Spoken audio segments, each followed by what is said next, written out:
So I was having a conversation with someone recently about women and how they can self-sabotage.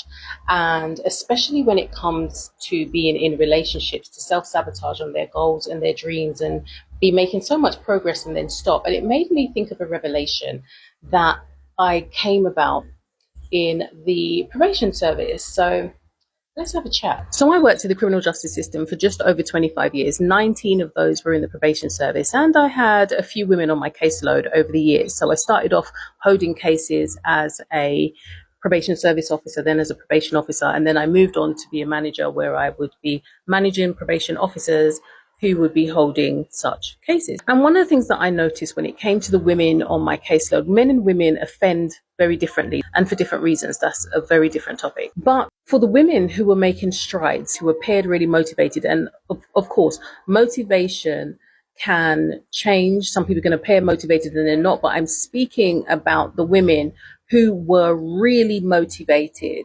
who were doing things without having to be told, who were being proactive in the changes that they were making, who had come off of illegal substances, who were that close to getting their children, who had made strides and got their own housing. That category of women, the only time that I've ever seen any of those women in that category relapse is when they've got into a relationship.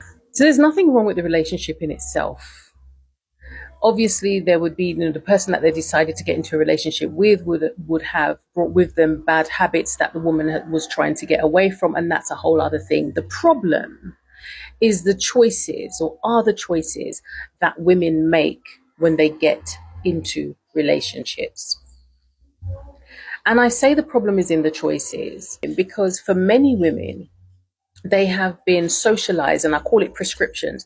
They have been socialized to be nurturers, to be, we say men are providers, but women have been socialized to be providers because you have to provide that love, you have to provide that support, you have to provide that care. Women have been socialized to be those types of providers, to look at what the other person needs and sometimes know what they need before they're even told, to put other people in front before themselves. And so what that means is their own needs, their own desires will fall by the wayside, and they put at the forefront the other person's needs. And it made me remember that because even where some women can get into relationships where there is no negative influence, the person is also positive, because they have been socialized, because they have had these prescriptions from the time that they were born, that you put the other person's needs first, that you have to be nurturing, that you have to be supportive, that you have to, look at anticipate what the other person needs and do that kind of stuff.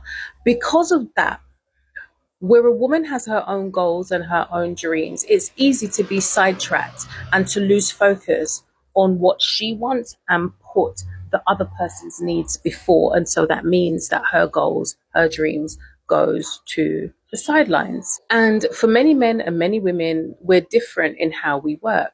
For many men, if they are focused on a project, that doesn't always happen for them, because if they're focused on a project, they're going to be doing that project. It doesn't matter what you tell them.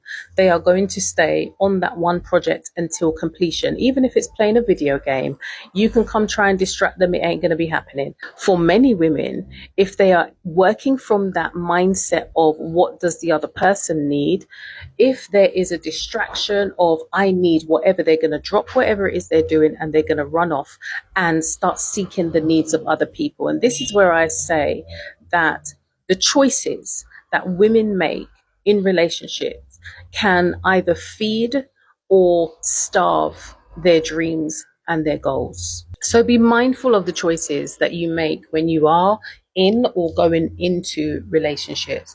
Are they feeding your dreams or are they stifling your goals? Get acquainted with the type of attachment style that you're working from. When you're getting into relationships, what are you doing? Are you dropping parts of your identity? Are you leaving parts of yourself on the table because you want to be accepted? Compromise is needed. Working together is needed. A partnership is imperative for any relationship to work. But what you don't want to do is go into a relationship and have to lose your entire identity, because that's not a compromise. That's not working together, and that's not partnership. So be mindful of the choices that you're making. Be mindful of the value systems that you're working from. and the attachment styles again that you're working from. Because if you have dreams, goals, and desires that have been sitting on the back burner for so long, and you've been stuck for so long and not able to move forward in them, something is wrong. And the choices that you are making, that means that you never get to choose yourself, is not where you need to be. So even where the relationship is a positive one, there can be that tendency to take your foot off the gas and lose sight and lose focus on your goals and your dreams. And think about it, if you're going uphill, the minute you take your foot off the gas, that's when problem starts. You start sliding back. It's going to take you longer to get to the top. You have to think about, how do I rearrange? And yeah, maybe you might have to rearrange certain things, but be mindful about how you operate in those systems, because that could be the make or break between whether you actually ever fulfill those dreams and get those goals done.